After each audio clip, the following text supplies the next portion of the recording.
Welcome to the Entrepreneurial Artist Podcast. Hi, Kat. Hi, Chris. How are you doing today? I'm doing amazing, thank you. I thought we might start today. You mentioned a comment the other day when we were chatting about lines in the sand. And I Mm, thought that would be a really great way for us to kick off our podcast. So I think we all sometimes need a line in the sand to actually kick us up the bum to actually do something. So I know you had, and I had a line in the sand when it came to being an artist and starting our journey. So do you want to start with what was your line in the sand, Kat? oh my gosh. My line in the sand actually started. I made video games for a living, and predominantly because I was trying to avoid being an artist, which is somewhat ironic. Um, so the long story short is that I was working a really long, hectic job, and you know I and I did it really because I knew I wanted to do something creative like art, but I just didn't think you could be successful as an artist. I sort of had my head filled with all that nonsense that, artists can't make it, which is utterly untrue.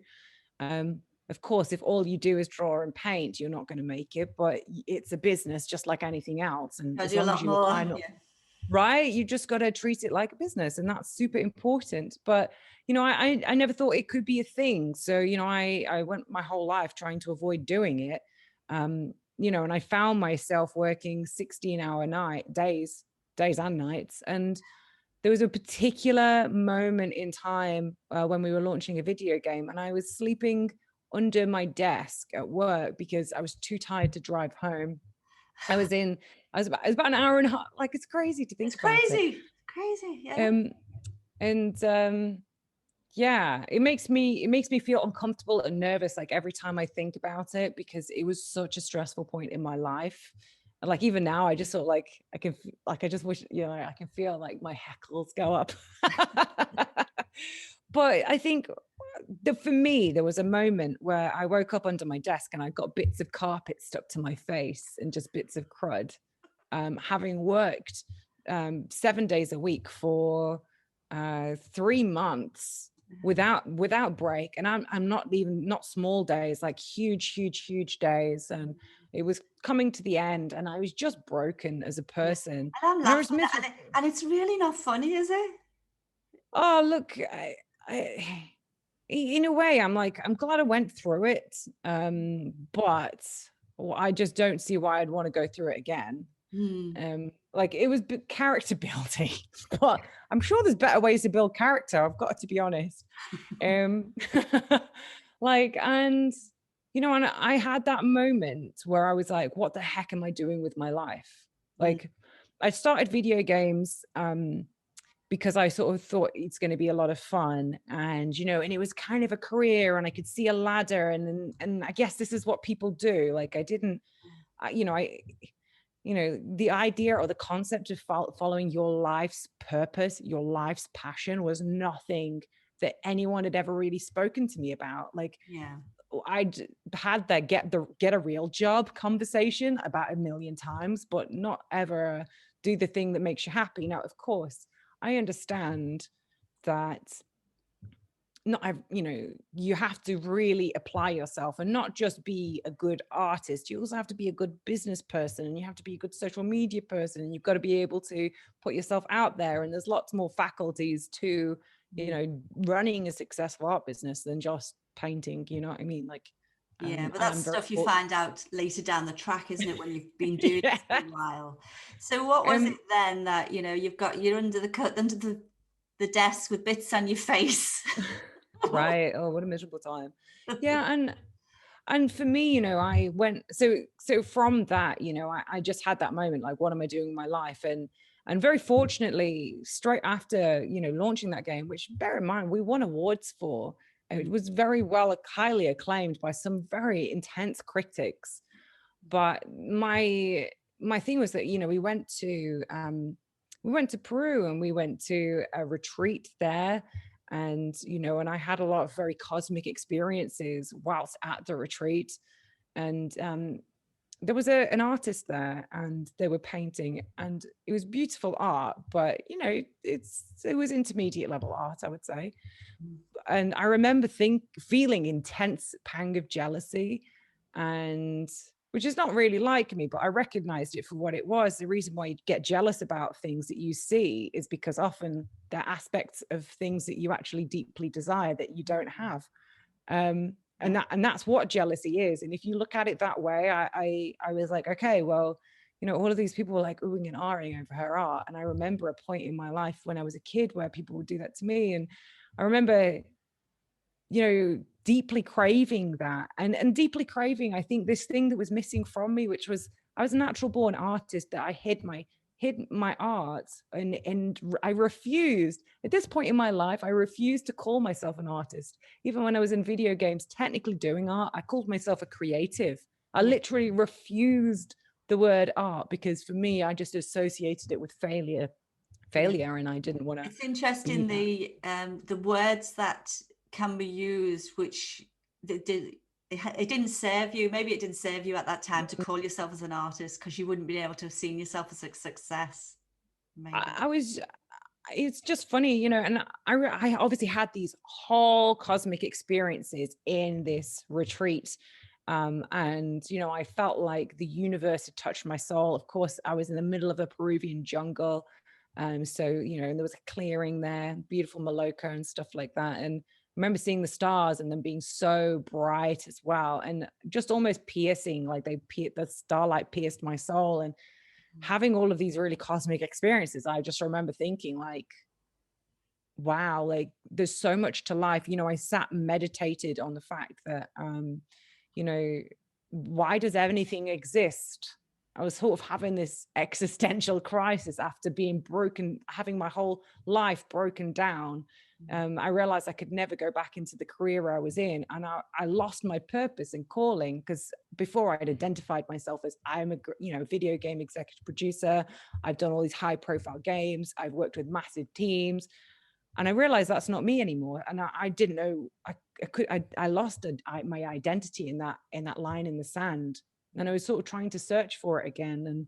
And it wasn't until probably a month or two after that I really started to paint. I made a New Year's resolution, because this was November. So by December, I made a New Year's resolution to start painting. And was that just for your own well-being? You know, just your own bit of fun? Yeah, you know, at that time, I felt like I'd lost everything within my life. I'd spent a decade building my career. And I knew I could never go back into it. It was destroying me. So you'd left the job? I'd left the job, I quit. But then what do I do with myself? So I actually went and cleaned, you know, I started a cleaning company and cleaned people's toilets for a living. And as rewarding as that is, it wasn't my life's calling. And I know it's some people's, because, you know, I learned the humility of how sacred people's homes are. And when you make people feel good about their homes, it was a beautiful experience, but it wasn't my calling in any shape or form.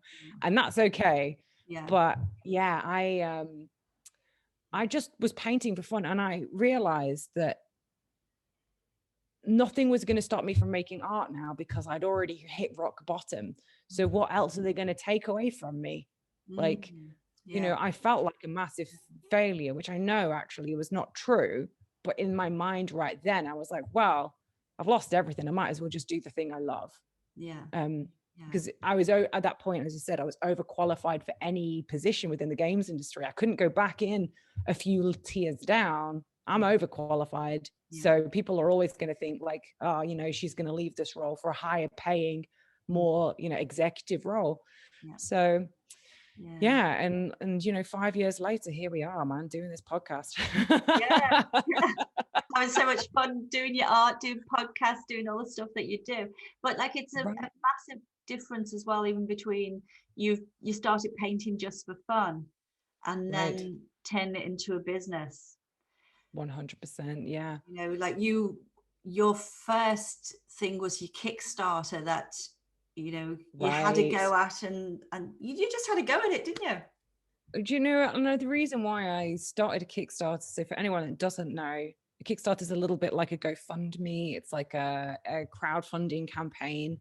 where you have a target, but instead of just goodwill, you get something in return, a small print, big printer, massive painting, depending on how much you donate. And my call was just to be honest, Chris, I just wanted to get my friends drunk. This is a party That's idea familiar. that went horribly wrong. It went horribly right. Just a different way than you first expected. Oh, for sure. Like, I honestly was just like, hey, I'm just going to get everyone together, and we'll fill a room with space. We'll all have a good party. We'll get a bit tipsy, and and we'll talk about space and have a good time. Like, that was my only ambition. Yeah. I had not anticipated that I would be a successful artist ever. Like, I just wanted to give people the moment under the stars. It was really that. And I think you have a lot of interesting conversations when you're a little inebriated. So that was my goal, really. And that's why I think I went into it so fiercely, because for me, it wasn't the sense of, oh, I'm going to fail being a success, like I'm going to fail my business. My failure point was just, well, if I'm not successful, my friends don't get drunk. Well, that doesn't sound so bad. They probably shouldn't be drinking anyway. So whatever. Even just talking about this, like you've talked about lots of things, which we will talk about in other podcasts. Even someone's listening to this, an artist who doesn't put their work out there. There's a whole other side of things, of actually the balls and the confidence to do it, which we will talk about in other podcasts. So we'll keep this one on track. But I can hear people saying, but I just couldn't do that. But we will cover that in other things, because it is a ballsy move, isn't it? You've created paintings and you've gone, there you go, world. There's all my artwork. Have a look. Because it's very personal. It wasn't without nerves, because ultimately I was physically sick before I launched that Kickstarter campaign. I'd never sold a piece before in my whole life, And now I did have some advantages. I used to be a DJ, so I was used to promoting events, only like ZZZ list, only like at a local club. It wasn't, or maybe some smaller festivals, but nothing like major, so, and I launched video games. So there was, I had some awareness, but, at the end of the day, if you talk about something with passion and excitement, people are going to be passionate and excited about it also. Yes. So, and I guess, and that's my origin story. So Chris, what was your line in the sand? What was mine?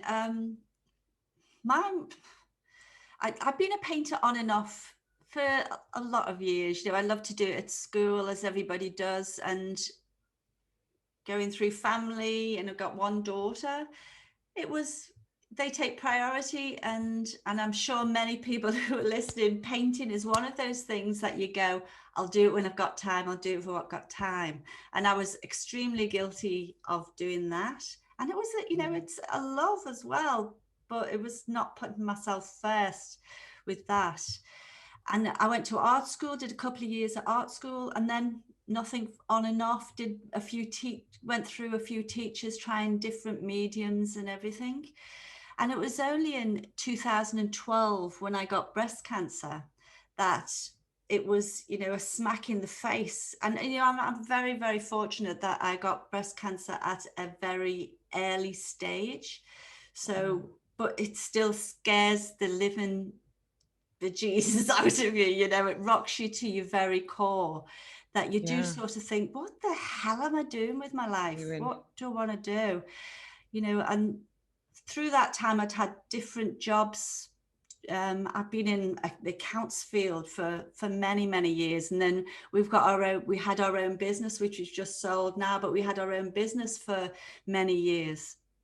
So I had lots of things to keep me busy, basically.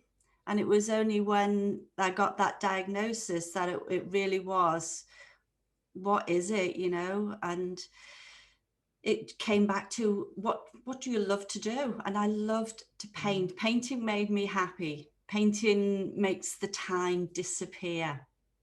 Yeah, wow. So, and it wasn't about making money, having a career, being a painter. It was nothing to do with that.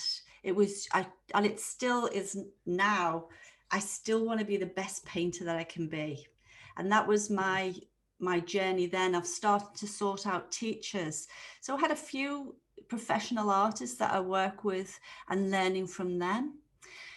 And if there's artists listening, you'll know that there's amazing art teachers around, but there's amazing artists around who can't teach. So I went through lots of different people because they're really passionate about what they do, but a lot of it's intuitive and instinctive, and trying to teach somebody that is it's difficult, you know. But I also had the absolute desire and passion to find my own style. So I went trying different mediums, different things. Every week I was having a go at something else. And I was painting every day because I wanted to go, well, you know, this is what I love. This is what I'm meant to be doing. Let's get really good at it. It's the same as anybody who wants to learn everything, you know. You've got to do it all the time, continuously. And it's you know, it's really not a problem if you love it. Like if you're an artist, if you paint, my gosh. That's very interesting. And it's interesting, your line in the sand, because, you know, in a way it's like, you know, for a lot of people, it's like, it's almost like the opposite of a terminal diagnosis, because in a strange sort of way, it didn't take your life away, but it gave you life in a strange, you know, it kicked me up the bum. It just kicked me up the wow. bum. That was all. So eventually I found a teacher who was an amazing artist and could actually teach. So I worked with him. I've worked with him ever since then. And every week I'd come in, you know, I learned how to paint like him, but I still knew that wasn't me. So it was like, I'm trying this week, because I catch up with him once a week, and I'll be trying other ways of doing things. And then just one week with the palette knife, everything just clicked and it just felt right. I don't know whether you get this, Kat, but then I can feel myself in my artwork. I can feel my presence in a painting. And I didn't get that till I found my style and me. So I think that was a really important turning point for me, of finding who I was as an artist. So it's been a great journey doing that. It was my kick up the bum. And of course, now you've gone on to sell a lot on Blue Thumb and having your own exhibitions and all of that. So tell me more about that. Yeah. Well, you know, if you start producing artworks, you've got to do something with them. So for me, it was like, well, how can I get it out there? And then with being passionate about your own style, as you talked about before, being passionate about what you do. And like, I think my paintings are beautiful. And it doesn't matter what anybody else thinks. So now having that confidence to go, you know, this is my artwork. I'm confident now to put them in exhibitions and put them on my website, on online gallery websites, and sell them through that. So love that. Yeah. So do we want to do our takeaways? Because it would be really great for people. We don't just want to leave you with a feel-good feeling of like how it's gone for us. It's like we want to really engage and maybe have I'll give you my top 3 takeaways that I feel if you do this, you can make a difference. First of all, my first takeaway would be, well, don't wait. Don't wait for something to happen, because life will give you something. Life will hit you. I don't know if you've heard the expression, it'll give you a feather, then it'll give you maybe a duster, then it'll give you a brick, and then it'll give you a mat truck. And I think if you do something here, it's so true, will come for you. You need to be the mat truck for yourself. 100%. So don't wait for that mat truck. Be it yourself. I agree. And you don't need to wait to have a nervous breakdown. You don't need to have like, you know, you can literally do it before then. You know, you don't have to wait for the terrible thing to happen, for sure. I love that. What's your number 2, Chris? Number 2 is don't make time an excuse. Because, you know, it can be 10 minutes, 20 minutes, 30 minutes that you say to yourself every week and your family. Because if you do something for 30 minutes that brings you joy, how different are you when you go out into the world and to your family again? They've locked you away for 30 minutes to do your own thing. And then you come out to them. I'm bouncing when I do that. I'm like, sort of like, oh, you know, I've fed my soul. So don't make time an excuse. Third one is, I'm just looking at my list, make a list and take action and do it straight away. Nice. So when you write down what it is, just a little thing, if it's a phone call to someone to say, look, I want you to check this out, or I'd like to do this, or whatever it is, it's take action, because otherwise it's probably just not going to happen. You're going to brood on it and think about it for a bit longer. So there, you've really made a commitment and jumped in. So take action. How about you, Kat? We've got 5 minutes left on this podcast here. Okay, so my top 3. So number 1 is just to make a decision, decide. And I know that's something similar to what you said, but, you know, make the decision. If it's something that's going to make you happy, just decide to do it. You know, make a decision and the universe conspires to make it happen. And along with that, it's just small and consistent. You know, before my first major Kickstarter, it was just, I think, 2 hours every Saturday over this course of 8 months is what I needed to produce my first exhibition. You know, I hadn't ever necessarily intended to do the exhibition, but it's just that small, consistent step week by week. And that's actually all you need. My number 2. There is a difference, isn't there, between just saying you'll do something and actually knowing. So that decision thing is really, really important. Love that. Number 2 is don't be afraid to do something just because someone else does it. In particular with art, there's someone that does pretty much everything, you know. Obviously you don't necessarily want to copy someone's style, but if you're trying to work out what is you, then you might try a bunch of different things first, and that's okay. Don't not do it just you know, if you like, I'm a space artist, you know, and maybe you've got someone that you know that does space art. Don't not do it just because someone else does it. If that's the thing that sings to you, just go for it, you know, that's totally fine. And I mean, I'm sure you've had that experience before as well, Chris, where, you know, it's just good to start somewhere. Yeah, and you know, you'll be very lucky if you're completely unique at anything. So don't worry about it. Just for sure. Number 3, I've got start with the 3 Fs. When you are coming to sell, you know, your friends, your family, and of course anyone foolish to be within 5 feet of you is where you start. You know, you don't have to have an international, you know, like massive mega list. Just friends and family are really your starting point, and that's a great place to be. And if there was a bonus one, it's just focus on having fun and learning rather than the end result. I think it's really, we put so much pressure on ourselves to perform that we just forget to have fun, and that's really important. We do. And this is what we like to have, isn't it, Kat? This is, you know, everything we do is like, how can we do it? And how can we have fun? There's just really no point in doing anything if you're not having a good time. For sure. All right. Well, that comes to the end of the podcast. Any final comments, Chris? No, I think that'll do us for this week. Do you want to tell people where they can find us? And absolutely. You guys can find us on YouTube. We will be on many different podcasting platforms as well as Facebook and Twitter. Don't forget to subscribe, follow, click for notifications, and most importantly, leave a comment if there's anything that's been interesting in this podcast.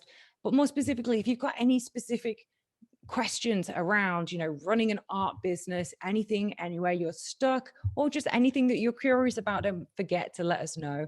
And of course, thanks so much. And we will be back next week.